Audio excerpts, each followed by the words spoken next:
बहुत बहुत नमस्कार क्लास 10th के स्टूडेंट्स, कैसे हैं आप लोग और कैसी चल रही है आपकी पढ़ाई?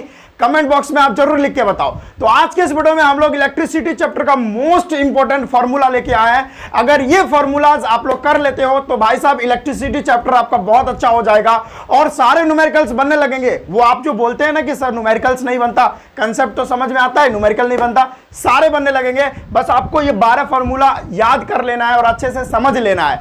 एक सच्चाई में बता दूं, क्लास 10th का जो फिजिक्स है ना, बस समझ लो तो 20-22 फार्मूले हैं और उसी पर क्वेश्चन आना है। तो भाई एक फार्मूला बेस्ड क्वेश्चन आता है, अगर फार्मूला आप अच्छे से याद कर लेते हो, समझ लेते हो, कोई तोप नहीं है क्लास 10th का फिजिक्स। तो आओ वो कौन कौन से फार्मूले हैं मैं आपको बताता हूं। इलेक्ट्रिसिटी चैप्टर का ये 12 फार्मूला है, ठीक है, मैं बताता हूं। और बहुत सारे टीचर्स जो है लगभग 20-22-24 फार्मूले लिख देते हैं भाई, इसी में से वो बनाते हैं। मैं बताता हूं।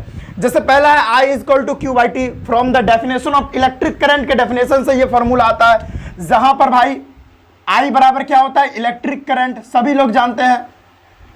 I बराबर इलेक्ट्रिक करंट, Q बराबर चार्ज होता है, ठीक है, और T बराबर टाइम। जब आपको टाइम दिया हो और चार्ज दिया हो तो वहां पर आप इलेक्ट्रिसिटी निकाल सकते हैं, या आपको टाइम नहीं दिया हो, आपको चार्ज दिया हो और आपको इलेक्ट्रिक करंट दिया हो तो आप टाइम निकाल सकते हैं इस तरह से। इसीलिए इसका एक और फार्मूला आप बना सकते हैं। ये देखिए, क्रॉस मल्टीप्लाई कर दीजिए तो Q = I × T हो जाएगा। लो भाई, एक और फार्मूला बन गया, ठीक है।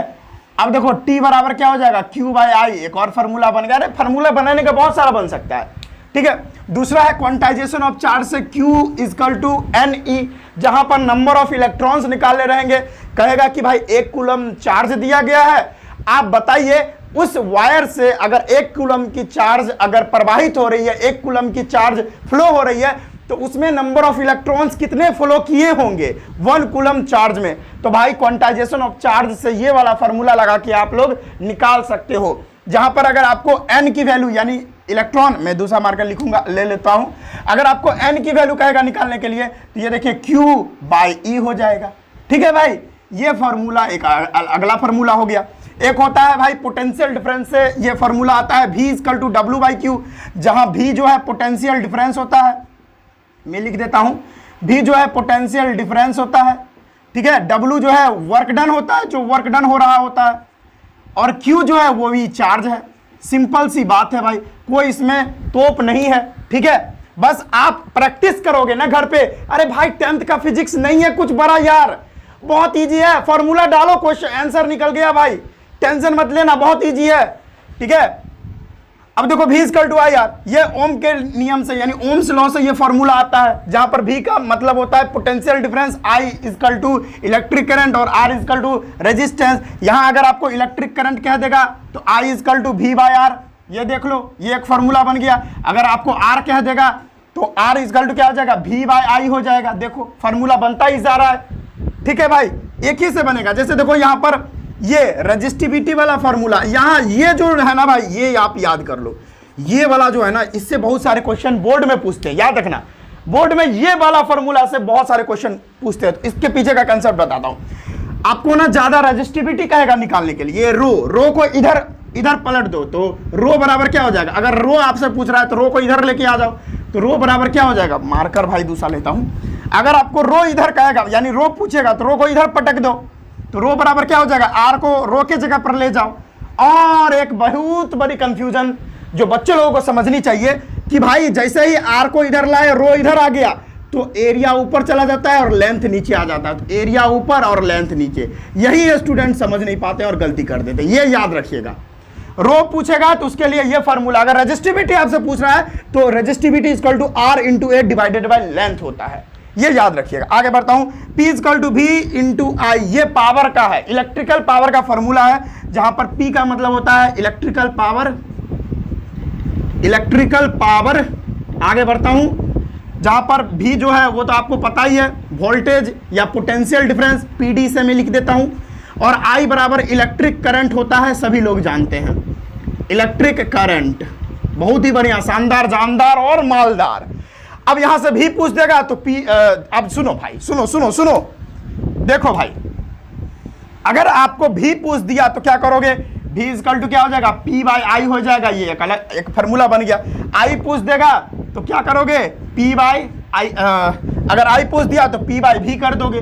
सिंपल है भाई, एक फॉर्मूला से बहुत सारा फॉर्मूला आप बना सकते हो, कोई इसमें रॉकेट साइंस नहीं है। अब देखो P equal to V square by R, ये देखो यहाँ पर, ये तो आपको समझ में आना चाहिए पावर का, ये जितना भी फॉर्मूला आपको दिख रहा है ये सारा पावर का फॉर्मूला है, ये भी पावर का, ये भी पावर का, ठीक है, समझ में आ रहा है। जितना मैंने लिखा है फॉर्मूला सारा पावर का है। जैसे यहाँ पर P equal to power V square, आप मान के चलो वी स्क्वायर, ठीक है, आपसे वोल्टेज पूछ रहा है तो वी स्क्वायर को इधर लेके आओ तो P इंटू आर हो जाएगा, और यहां से वी स्क्वायर हटता है तो रूट चढ़ता है तो वी इक्वल टू हो जाएगा root under P into R, ये फॉर्मूला बन गया।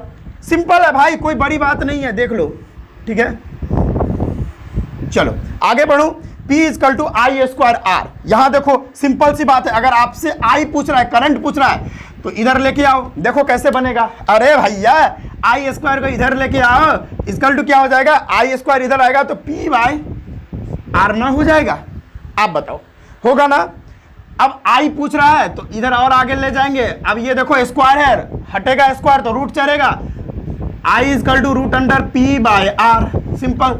आगे बढ़े, ये सारा फॉर्मूला आपको समझ में आना चाहिए। आगे देखो भाई, P equal to E by T, देखो ध्यान से, P equal to E by T, ठीक है। तो यहां से आप समझ लो कि P जो है पावर होता है, इलेक्ट्रिकल पावर या इलेक्ट्रिक पावर, ठीक है। E जो है एनर्जी होती है। हाँ तो भाई वो लाइट कट गई थी जिसके वजह से भाई बहुत देर के बाद लाइट आई है, इसीलिए मुझे देख रहे हो नया कपड़ा है भाई। देखो तो E बराबर होता है इलेक्ट्रिकल एनर्जी, ठीक है, इलेक्ट्रिकल एनर्जी, और T बराबर क्या होता है भाइयों, टाइम होता है, ठीक है। सिमिलरली एक और फॉर्मूला है पावर का, ये P equal to W by T, ठीक है, P equal to W by T, ठीक है, ये भी फॉर्मूला है, P equal to power, W equal to work done, T equal to time, ठीक है।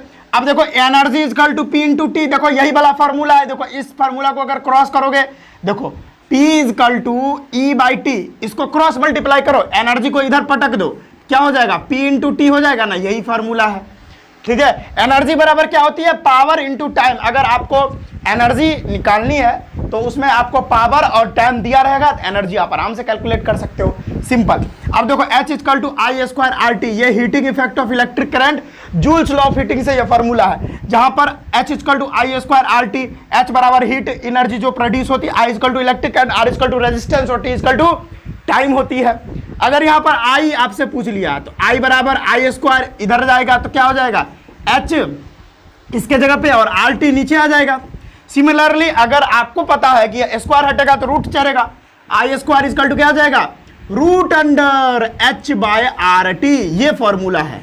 ये सारा अगर फॉर्मूला आप कर लेते हो तो भाई आपका इलेक्ट्रिसिटी चैप्टर से एक भी न्यूमेरिकल ऐसा नहीं है कि नहीं बनेगा, सारा बनेगा, ठीक है। क्योंकि भाई क्लास 10 का केमिस्ट्री में, अगेन बोल रहा हूं इस बात को, क्लास 10 का केमिस्ट्री पर जो न्यूमेरिकल आता है, क्लास 10 का केमिस्ट्री बोल रहा हूं, क्लास 10 के जो फिजिक्स होते हैं और उस पर जो न्यूमेरिकल आता है वो भाई डायरेक्ट फॉर्मूला पर पूछता है, ठीक है। तो इसको कर लोगे तो काम बन जाएगा। लो मैं साइड हो जाता हूं, इसका स्क्रीनशॉट कर लो, स्क्रीनशॉट कर लो, स्क्रीनशॉट कर लो, स्क्रीनशॉट कर लो। चलिए इसी तरह का इंपॉर्टेंट वीडियो हम लेके आते रहते हैं, इसी तरह का इंपॉर्टेंट वीडियो देखने के लिए मेरे चैनल को सब्सक्राइब कर ले, और चलिए मिलते हैं नेक्स्ट वीडियो में। जय हिंद।